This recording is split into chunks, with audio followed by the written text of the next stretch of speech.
So this is video 2 on Basslines. So if you haven't already watched it, go back and watch the video that I've done that goes through example basslines. So we took a load of different tunes and looked at the basslines for them. It also goes over the principles that you need to think about when you're writing a bassline, what order to do things in, that sort of thing. So if you haven't already watched it, go back and watch that first.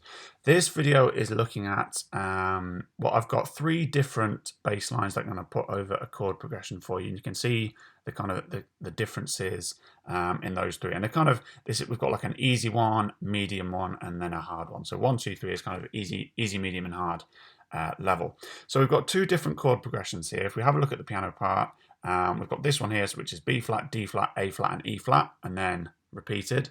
And then the second half of the tune is A flat, E flat, C minor, and B flat, and then repeated. So that's our chords, that's our chord progression. So first thing we should do is have a listen to that.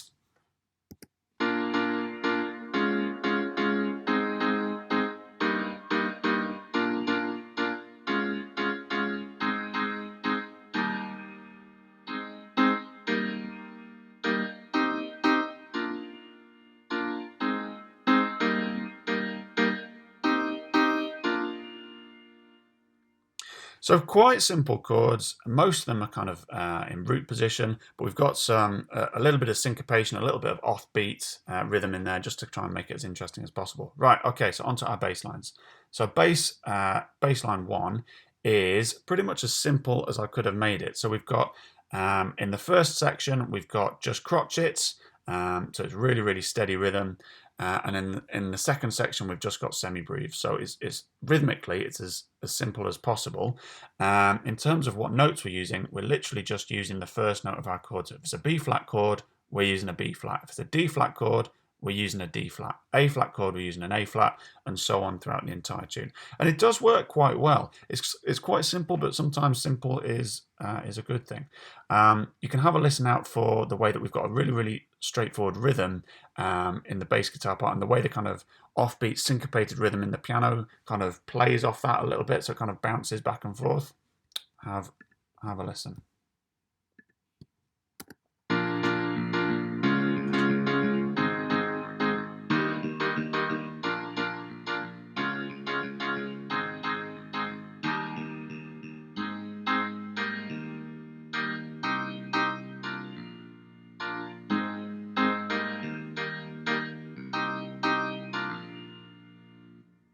Okay, so that's bass guitar 1. Bass guitar 2 is slightly different. Now we're still basically using the same notes: B flat for this bar, D flat for this bar, A flat for this bar, and so on. It's the rhythm that we've changed here. So we've used a slightly more advanced rhythm, slightly more offbeat syncopated rhythm, and it plays off the piano part even more. So it starts to create a little bit of a almost like a cross rhythm where you're having 2 different rhythms layered against each other.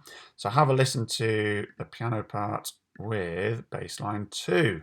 So again, this is we've only changed the rhythm. The notes should be the same.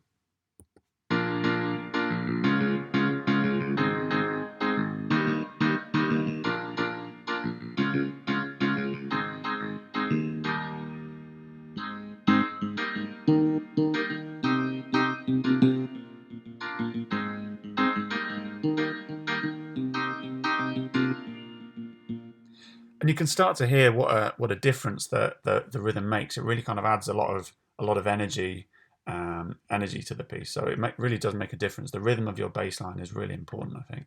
Right, and last up, we've got the piano part, our chords with bassline 3. So what we've done here, this is our most complicated bass line. It's still based on mainly using the root note. So we're starting off on the B flat, starting off on the D flat in this bar, starting off on the A flat here. It's not a complicated bass line. But what we've done is we started to fill in some of the gaps. So if we're going from that B flat there up to the D flat, we've stuck a C in the middle just to kind of bridge the gap a little bit.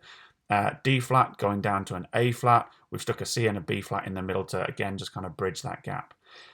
In the second half of it, in our second chord progression, we've got the same sort of principle of adding in those passing notes to bridge the gap. So from a C there in the C minor chord down to a B natural, down to a B flat, which kind of brings it into that B flat chord. So adding in some notes to bridge the gap. We've also started to use the 5th note of the chord. So we're starting on note 1 there, going up to note 5, note 1 here, but going down to note 5. Is that done? No, sorry, down to note 3. So we're starting to add in mostly fifths, just to try and add a little bit more spice, a little bit more flavour. Right, here we go. Oh, I'll add in the drums as well.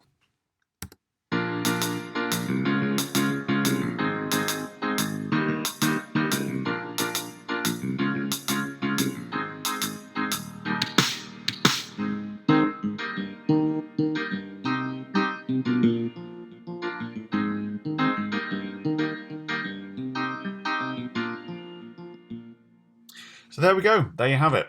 There are principles. So when writing your bass guitar part, start with the root notes. You can start with a nice simple rhythm and that'll give you an idea for how it's going to sound. Then you want to start thinking about, well, how am I going to add some energy to this piece by having a nice interesting rhythm? Make sure you've got some rests in there. If you're just playing notes all the time, it's going to get very, very repetitive. You need to leave some rest to give yourself some space. And then finally start adding in some passing notes, bridging the gaps between different chord tones, and start adding in maybe some thirds and fifths and that sort of thing to make it a little bit more interesting.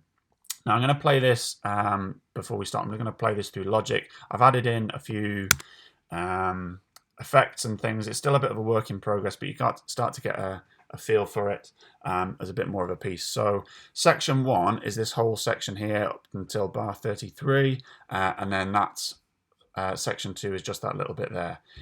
So we're starting off with the bass line and the drums, then we're adding in the electric piano, and then we've got a synthesizer there which adds in another line, almost like a counter melody. Right, have a listen.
Right, that's it. All done. Hope this was useful, and I look forward to hearing some of your bass lines.